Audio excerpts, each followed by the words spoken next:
नमस्कार, स्वागत है आपका। एमवी नेटवर्क देख रहे हैं आप और मैं हूं आपके साथ लता। देश के 13 राज्यों और केंद्र शासित प्रदेशों की 88 लोकसभा सीटों पर आज दूसरे चरण का मतदान हो रहा है। इसके साथ साथ बाहरी मणिपुर लोकसभा क्षेत्र के बचे हुए इलाकों में भी मतदान किया जा रहा है। आज केरल में सभी 20 सीटों, कर्नाटक में 14, राजस्थान में 13, उत्तर प्रदेश और महाराष्ट्र में 8-8, मध्य प्रदेश में 6, असम और बिहार में 5-5, पश्चिम बंगाल और छत्तीसगढ़ में 3-3, त्रिपुरा की 1 और जम्मू कश्मीर की दोनों लोकसभा सीटों पर मतदान हो रहा है। सुबह 7 बजे से लोकसभा चुनाव के दूसरे चरण में वोटिंग हो रही है। मतदान केंद्र के बाहर लोगों की लंबी लंबी कतारें लगी हुई हैं। आपको बता दें, चुनावी माहौल के बीच इस बार बेरोजगारी का मुद्दा चरम पर रहा। नेताओं के साथ साथ युवाओं की भी किस्मत दांव पर लगी हुई है। एक एक वोट तय कर रहा है कि 2024 के चुनाव में किसकी विजय होने वाली है और किसे हार का स्वाद चखना पड़ेगा।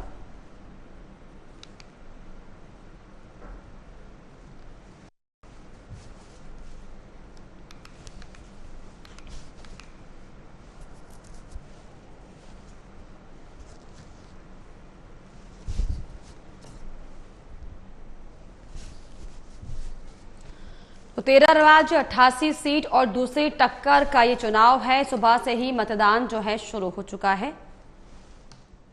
बागेश्वर धाम के पीठाधीश्वर पंडित धीरेन्द्र कृष्ण शास्त्री ने मतदान केंद्र पर जाकर वोट डाला। साथ ही साथ जनता से अपील भी की है। धीरेन्द्र शास्त्री ने कहा कि लोकतंत्र के इस पर्व पर बढ़ चढ़कर हिस्सा लें, ईमानदारी से निष्पक्ष होकर मतदान करें। भारत की सरकार ऐसी होनी चाहिए जो जात पात भेदभाव को मिटाने का काम करे।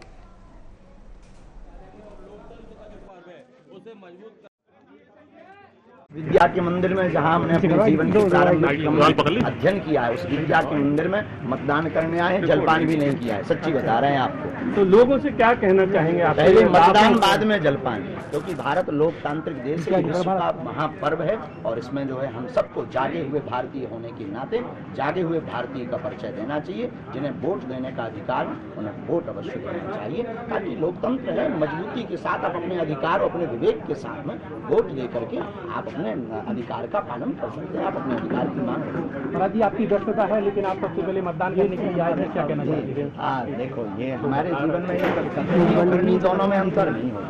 हमारे जीवन में एक नया सिद्धांत है, जो कह रहे हैं वो करके बताएंगे। यही हनुमान जी की शिक्षा है, यही हमने हनुमान जी से सीखा है। हम जा तो रहे हैं छत्तीसगढ़, विलम्ब भी हो गया, लेकिन अब आप लोगों का स्नेह है और पहला कर्तव्य हमारा वोट डालने का। सरकार किस तरीके की होनी चाहिए आप? देखिए, देश में जाति पात मिटाने वाली, भेदभाव मिटाने वाली और भारत में शिक्षा मुक्त करवाने वाली, जिस दिन इस देश में शिक्षा मुक्त और शिक्षा मुक्त भारत के लिए कोई जिएगा, हमें लगता है भारत। लोकसभा चुनाव के दूसरे चरण में आज यूपी की 8 सीटों पर मतदान जारी है। अमरोहा, मेरठ, बागपत, गाजियाबाद, गौतम बुद्ध नगर, बुलंदशहर, अलीगढ़ और मथुरा में सुबह 7 बजे से शाम 6 बजे तक वोट डाले जा रहे हैं। वहीं वोटरों में गजब का उत्साह भी देखने को मिल रहा है। उत्तर प्रदेश की 8 सीटों पर मतदान शुरू हो गया। उसमें जो प्रमुख सीटें हैं उसमें मथुरा है, गाजियाबाद है, अलीगढ़ है। बता दें आपको, मथुरा की जो सीट है उसको वीवीआईपी सीट के अंतर्गत में हेमा मालिनी चुनाव लड़ रही है और वहां से धनगर प्रत्याशी उतारे गए हैं।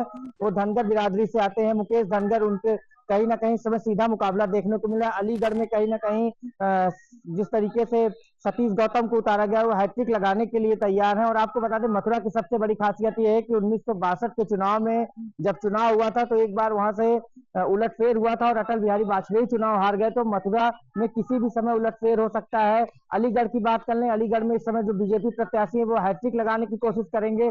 सबसे महत्वपूर्ण गाजियाबाद सीट है। गाजियाबाद सीट पर जो विपक्ष जिस बीएसपी को अपनी बी टीम कहता था, बीएसपी ने ऐसा प्रत्याशी उतार दिया है, तो कहीं ना कहीं वहां पर त्रिकोणीय मुकाबला देखने को मिल रहा है। बागपत की बात कर ले, बागपत में भी कहीं ना कहीं जिस तरीके से आरएलडी के आने से बीजेपी काफी मजबूत हुई है। अमरोहा की बात कर ले, चाहे वहां कोशिश होगी बीजेपी की कमल खिलाया जाए। अब देखना ये वहां पर कमल खिलता है कि नहीं खिलता है, ये तो आने वाला वक्त बताएगा।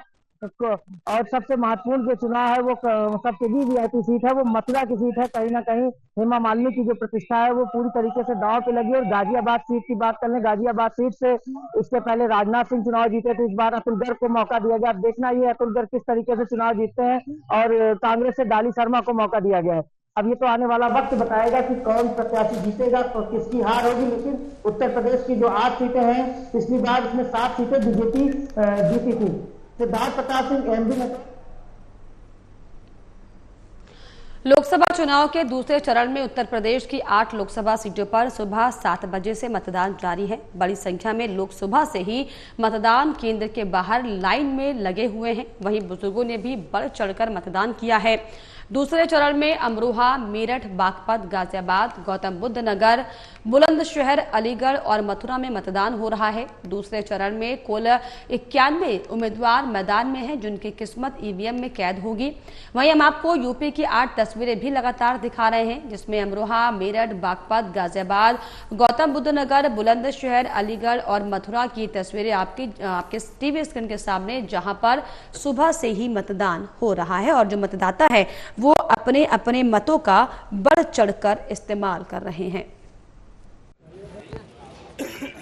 मैं कोटा बूंदी संसदीय क्षेत्र की सभी जनता से अपील करना चाहता हूं कि एक मजबूत नेतृत्व, निर्णायक सरकार जिसने इस देश को आगे बढ़ाया है और हमारे सामर्थ्य को बढ़ाया है, दुनिया में भारत की ताकत को बढ़ाया है, ऐसे हमारे प्रधानमंत्री नरेंद्र मोदी जी को मतदान करने निकले और मुझे कोटा बूंदी संसदीय क्षेत्र के रूप में एक बेटे, एक भाई के रूप में आशीर्वाद दें, अधिकतम मतदान करें। ये मैं मतदाताओं से अपील करता हूं। मैं जनता जनार्दन से यही अपील करता हूं कि आज का दिन भारत के भविष्य को बनाने का दिन है। हमारा एक वोट करोड़ों लोगों की समस्याओं के समाधान का कारण बनता है। देश को विश्व गुरु के स्थान पर पहुंचाना ये बहुत पुराना सपना है, जिस सपने को पूरा करने के लिए मोदी जी के नेतृत्व में देश बहुत मजबूती से आगे बढ़ा है। 10 वर्षों के कार्यों से जो हमारे शुभचिंतक हैं वो प्रसन्न हैं और जो भारत की तरक्की नहीं चाहते वो दुखी हैं। इसलिए हमें भारत की तरक्की को सुनिश्चित करना चाहिए और मोदी जी के हाथों को मजबूत करने के लिए भारतीय जनता पार्टी के प्रत्याशियों को भारी बहुमत से जिताना चाहिए, कमल की बटन दबाना चाहिए। इससे घर के बाहर आइए और मतदान केंद्रों में पहुँच के सभी इस महायज्ञ में आहुति डालने का काम करें। अभी तक तो बहुत अच्छा चल रहा है। पहले फेज से बेटर डेफिनेटली 100% अच्छा रहेगा, क्योंकि हमारे कार्यकर्ता लोग भी बहुत अच्छा मेहनत भी कर रहे हैं और जनता भी बहुत ही आ रही है बाहर, और हमने भी पर्सनली अपील भी किया है सबसे। So they are all coming very well, so I am very sure everything is going to be good. गठबंधन का बहुत अच्छा फायदा है, उनका आने से और भी अच्छा होगा। हमारा वैसे भी अच्छा था, लेकिन गठबंधन से 2 गुना एक्स्ट्रा और भी बेटर। आप मेरा चेहरा देख सकते हैं, वो चार्म, वो हैप्पीनेस, वो पॉजिटिविटी हमेशा मैंने मेरी जिंदगी में कैरी ऑन किया है और वही कैरी ऑन करके आज मैं मतदान करने जा रही हूँ। हनुमान चालीसा जब पठन किया, मेरे सास ससुर का आशीर्वाद लिया, उन्होंने औक्षवान किया, तो मुझे लगता है कि पॉजिटिवनेस जो जिंदगी में है, जो मोदी जी, अटल बिहारी वाजपेयी जी, हमारे देश के सुषमा स्वराज जी जिस तरीके से देश के प्रति योगदान, अमित शाह जी योगदान दे रहे हैं, वो पॉजिटिवनेस मेरे में है और मैदान है, हर कोई लड़ सकता है। कांग्रेस पार्टी के इनहेरिटेंस टैक्स के जो आर्ग्यूमेंट है, ये 2-3 कारणों से विरोधाभास है। पहला तो कांग्रेस अगर इनहेरिटेंस के खिलाफ है तो राहुल गांधी को और प्रियंका गांधी को कांग्रेस का इनहेरिटेंस क्यों आ रहा है? और यहां कर्नाटका में 28 सीट्स में 12 सीट्स में कांग्रेस के मंत्रियों के बेटे या बेटी चुनाव लड़ रहे हैं। तो आप अपने बेटी बेटियों को पॉलिटिकल इनहेरिटेंस करने के लिए आप तैयार हैं, पर आप देश के गरीब सामान्य लोग अपने बच्चों को, अपने परिवार को, अपना हार्ड वर्क के कमाई को आप देने के लिए आप बीच में आ रहे हैं। का प्रयोग किया बाकी लोगों से क्या बने। मैं नौजवान साथियों से, माता बहनों से, अपने बड़े भाइयों से, छोटे भाइयों से, सबसे मैं नमस्कार करता हूं और सबसे कहना चाहता हूं कि इस बड़े पर्व में हिस्सेदारी लें। ये 5 साल में एक दिन चुनाव होता है और 5 साल का जो चुनाव है ये देश के भविष्य के लिए, हमारे देश की रक्षा के लिए, अपने आने वाले बच्चों के लिए, तो अपना एक एक कीमती वोट जरूर डालें। और मैं सभी गांव वालों से, सभी भाइयों बहनों से बार बार कहना चाहता हूं, वोट गांव में पड़ोसी की भी डलवा दें, जिसको चला नहीं जाता उसको भी लेकर के आए। तो 13 राज्य की 88 सीटों पर जो है आज कांटे की टक्कर दूसरे चरण की चल रही है। इसमें सभी जो है मतदाता अपने अपने मतों का इस्तेमाल कर रहे हैं। सभी राजनीतिक पार्टियों ने अपने अपने दाव का इस्तेमाल किया। इसी पर ज्यादा चर्चा और बातचीत के लिए मेरे साथ मेरी सहयोगी बबीता जुड़ रही हैं न्यूज रूम से लाइव, और इसके अलावा मेरे साथ डॉक्टर अजय तिवारी राजनीतिक विश्लेषक जुड़ रहे हैं। अजय जी, आपका मैं स्वागत करना चाहूंगी, लेकिन सबसे पहले बबीता मैं आपके पास आना चाहूंगी, क्योंकि जिस तरीके से अब ये दूसरे चरण की जो टक्कर सुबह से चल रही है, मतदाता अपने अपने वोटों का इस्तेमाल कर रहे हैं। 13 राज्य की 88 सीटों पर जो है आज सुबह से ही मतदान हो रहा है।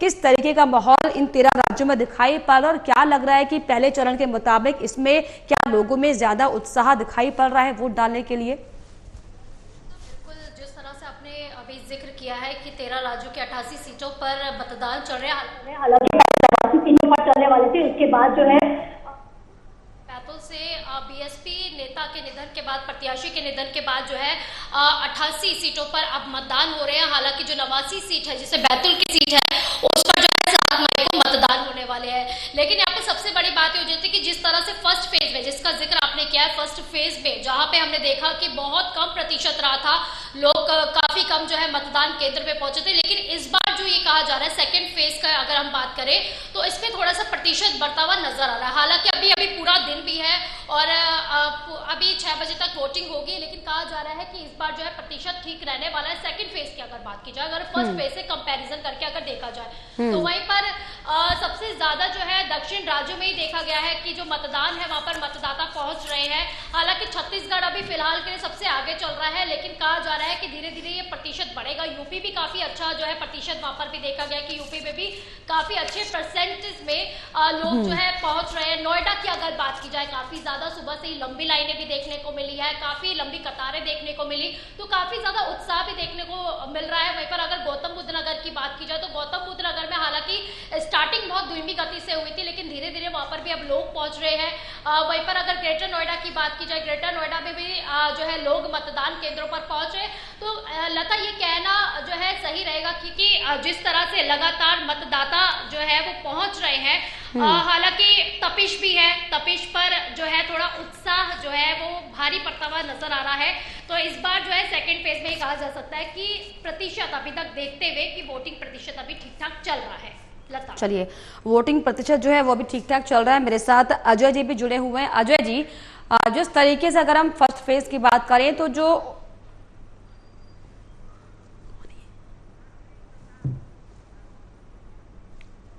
और चलिए अजय जी आपके पास पर लौटूंगी। मेरे साथ उत्कर्ष प्रताप, मेरे सहयोगी मेरे साथ जुड़ गए हैं। उत्कर्ष, मेरठ में किस तरह का माहौल आप देख पा रहे हैं सुबह से? हालांकि मतदान जो है वो हो रहा है, लोगों में किस तरह का उत्साह, क्योंकि गर्मी बहुत ज्यादा है। जी, हम लोग सुबह यहाँ पर मेरठ में पहुंच गए थे, पर मेरठ में मिला जुला असर देखने को मिल रहा है आज चुनाव का। किसी क्षेत्र में पोलिंग ज्यादा हो रही है, लोग ज्यादा बढ़ चढ़कर भाग ले रहे हैं, तो किसी क्षेत्र में सूने पड़े हैं पोलिंग बूथ। फिलहाल 2 बज रहे हैं और गर्मी इस समय अपने चरम पर है, बहुत तेज धूप है मेरठ में। तो फिलहाल आप देख सकती हैं मेरे पीछे एक पोलिंग बूथ है, यहाँ फिलहाल मतदाताओं का जोश कम नहीं है। मतदाता यहाँ अपने घरों से निकल कर आ रहे हैं वोट देने के लिए, सबका जोश पूरा हाई है। और मेरठ में आप सीधी टक्कर मान सकती हैं कि भारतीय जनता पार्टी और गठबंधन के बीच है। भारतीय जनता पार्टी से अरुण गोविल उतरे हैं और यहाँ गठबंधन की प्रत्याशी सुनीता वर्मा है। तो मैंने सभी क्षेत्रों में घूमकर लोगों से बात करी, मतदाताओं से बात करी, तो कहीं से अरुण गोविल का नाम निकल कर आ रहा है, तो कहीं से सुनीता वर्मा का नाम निकल कर आ रहा है। जी लता, चलिए, लगातार जो उत्साह लोगों में बना हुआ है। मेरे साथ डॉक्टर अजय तिवारी भी बने हुए। अजय, जिस तरीके से अजय जी, अगर हम फर्स्ट फेज के, बहुत नमस्कार, अगर मैं फर्स्ट फेज के चुनाव की बात करूं सर, तो उत्साह लोगों में इतना दिखाई नहीं पड़ा था, और जो वोट प्रतिशत था वो भी साफ तौर पर कम था, और लोगों की जो उत्सुकता थी वो चुनाव को लेकर बहुत उदासीन दिख रही थी। लेकिन अब क्योंकि सेकंड फेज से पहले राजनीतिक जो है गर्मागर्मी चल रही थी, इसमें मंगलसूत्र का तड़का लग चुका है और खजाने में डाके डालने का तड़का लग चुका है। तो क्या आपको लग रहा है कि अब जो सेकंड फेज का चुनाव होने वाला है, जो सुबह से वोटिंग हो रही है, कुछ दिलचस्प उसमें होगा मतदान? क्योंकि पहले फेज और सेकंड फेज के बीच में जो गर्मागर्मी चुनावी देखी गई बहुत ज्यादा। जी, मैं सबसे पहले तो आपको नमस्कार करते हुए आपके चैनल के प्रत्येक दर्शकों को प्रणाम करता हूं और अपील करता हूं आपके चैनल के माध्यम से कि अभी और भी फेज के चुनाव बाकी हैं और अभी भी समय बाकी है। घर से निकलिए, और अपने मत का प्रयोग करिए, क्योंकि आपका ये मत बहुत कीमती मत है। इस देश की दिशा को बदलने में, इस देश की राष्ट्रीयता को खतरे में ना आने में ये आपका वोट बहुत महत्वपूर्ण है। और आपने देखा, आपने बिल्कुल ठीक कहा, प्रथम चरण का जो चुनाव था 102 सीट का, वो कुछ उदासीन था, लेकिन उस उदासीनता में भी त्रिपुरा में 80% मतदान हुए थे। आज भी वही हाल है। आज भी जो 88 सीट पे जो चुनाव हो रहे हैं, जो वोटिंग हो रही है, आपने देखा सुबह लगभग 11 बजे से पहले तक ऐसा महसूस हो रहा था कि लोग घर से निकल ही नहीं रहे। मतलब 20%, 18%, 20%, 18% ही हर जगह पोलिंग चल रही थी। वहां भी त्रिपुरा नंबर 1 पे थी। और अभी जो 11 बजे के बाद की जो 1 बजे तक की सूचना है, आप देखिए उसमें नंबर 1 पे त्रिपुरा, नंबर 2 पे बंगाल, नंबर 3 पे छत्तीसगढ़, ये लगभग 50% को क्रॉस कर चुके हैं। और बाकी लोग आप 30-38%, 35% से 40-42% तक हैं। निश्चित तौर से ये मेरे को लगता है कि वोट परसेंटेज जो है लगभग 60% से ऊपर और 70-72% तक का जो है ये परसेंटेज इस बार जाएगा, क्योंकि सेकेंड फेज का चुनाव में महत्वपूर्ण बात यह है कि इसमें राजस्थान, मध्य प्रदेश और उत्तर प्रदेश की जो कुल सीटें हैं वो भी आपको बड़ा दिलचस्प है। बड़े दिग्गज प्रत्याशी उतरे हुए हैं। और उसमें एक महत्वपूर्ण बात यह है कि जो आज का सेकेंड फेज का चुनाव है, इस सेकेंड फेज के चुनाव में केरल में 20 सीट है। अगर इस 20 सीट पर भारतीय जनता पार्टी ने अपनी एक बढ़त बनाने का काम कर दिया, कर्नाटका में जो 14 सीट हैं वहां पर अगर अपनी बढ़त बढ़ाने का काम कर दिया, तो निश्चित तौर से भारतीय जनता पार्टी को अपने मकसद में कामयाब होने से कोई नहीं रोक सकता है। वाकई जिस तरीके से जो राजनीतिक तड़का लगा है इस चुनावी दरमियान में, पहले फेज और दूसरे फेज के बीच के समय में, ये वाकई देखने वाली बात होगी कि क्या वाकई जो मतदाता है वो उत्सुक हुआ है इस तरह के राजनीतिक माहौल से।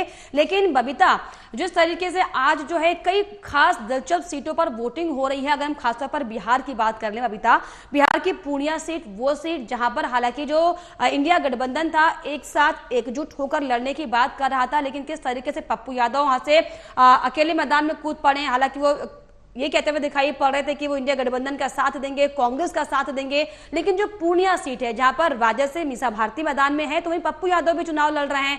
क्या लग रहा है कि यहाँ पर ये जो कंपटीशन अपने ही खेमे में नेता करते हुए दिखाई पड़ रहे हैं, इसका फायदा कुछ होगा या फिर मुंह की खानी पड़ेगी, या फिर इसका नुकसान जाहिर तौर पर इंडिया गठबंधन जो कि एनडीए को तोड़ने के लिए बनाया गया था उसको होगा? जी बिल्कुल लता, क्योंकि अगर पप्पू यादव की बात की जाए जो पूर्णिया से निर्दलीय उन्होंने चुनाव अब लड़ रहे हैं, तो अगर कहा जाए तो ये कहना गलत नहीं होगा कि आरजेडी या फिर इंडिया अलायंस के जो वोट बैंक है उस पर सेंधमारी हो सकती है, क्योंकि पप्पू यादव ने काफी जमीनी तरफ से जमीनी तौर पर वहां पर काम भी किया। और अगर पूर्णिया सीट की बात की जाए तो काफी बार वो जीते भी हैं।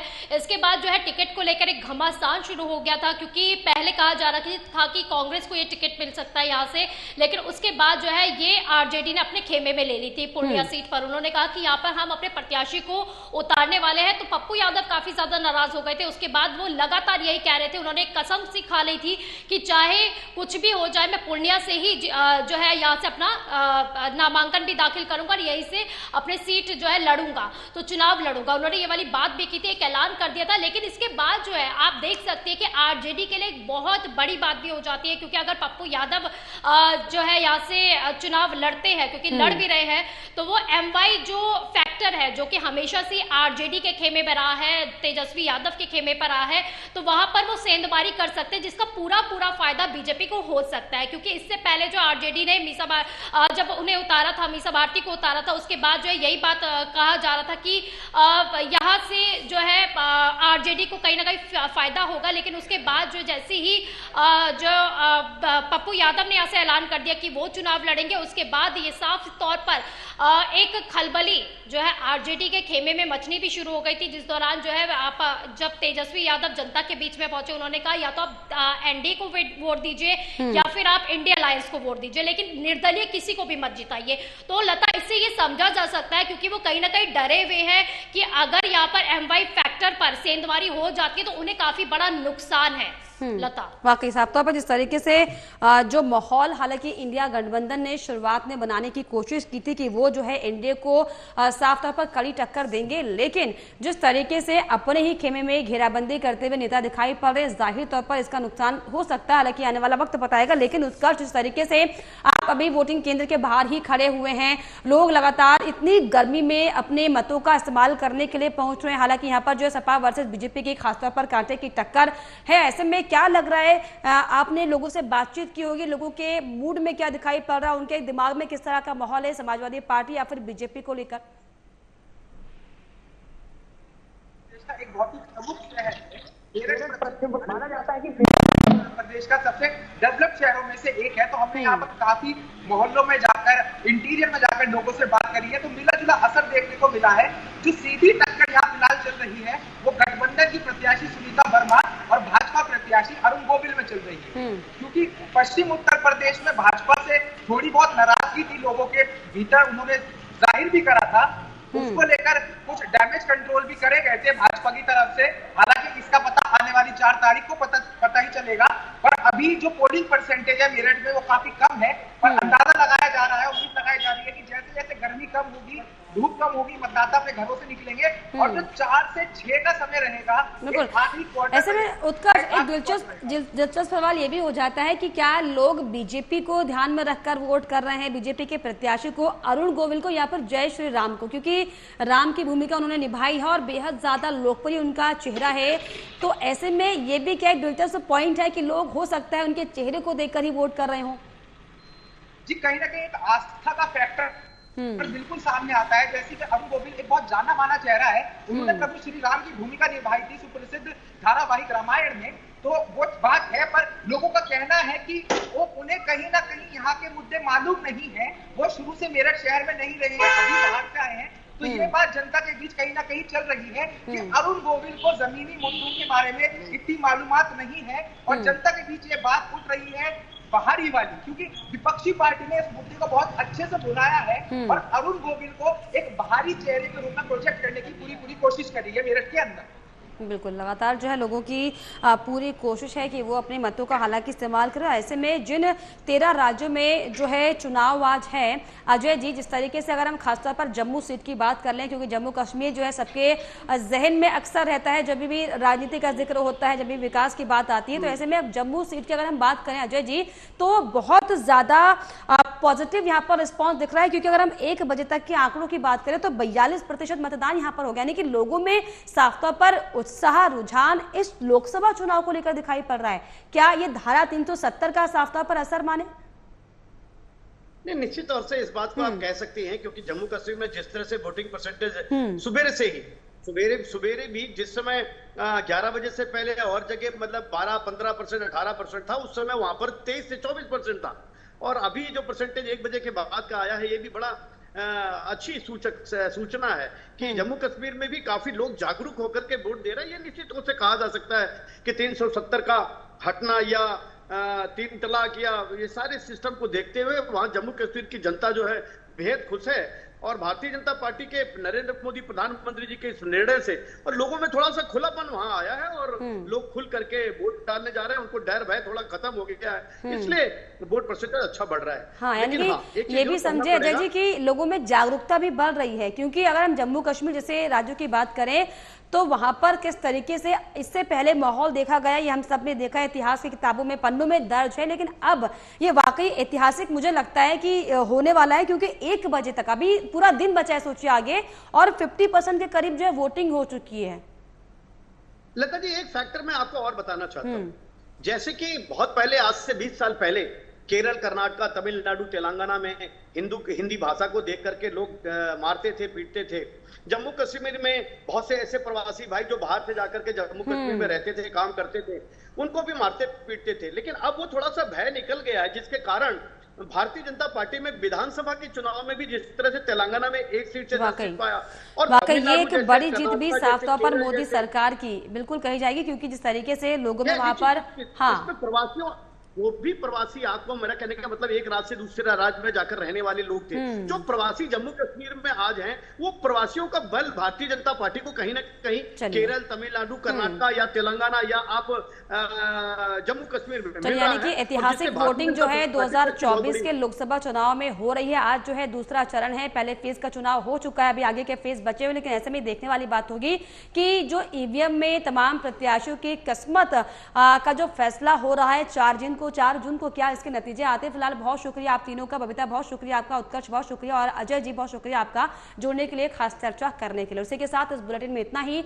देश और दुनिया की तमाम खबरों के लिए आप देखते रहिए एमवी नेटवर्क। नमस्कार।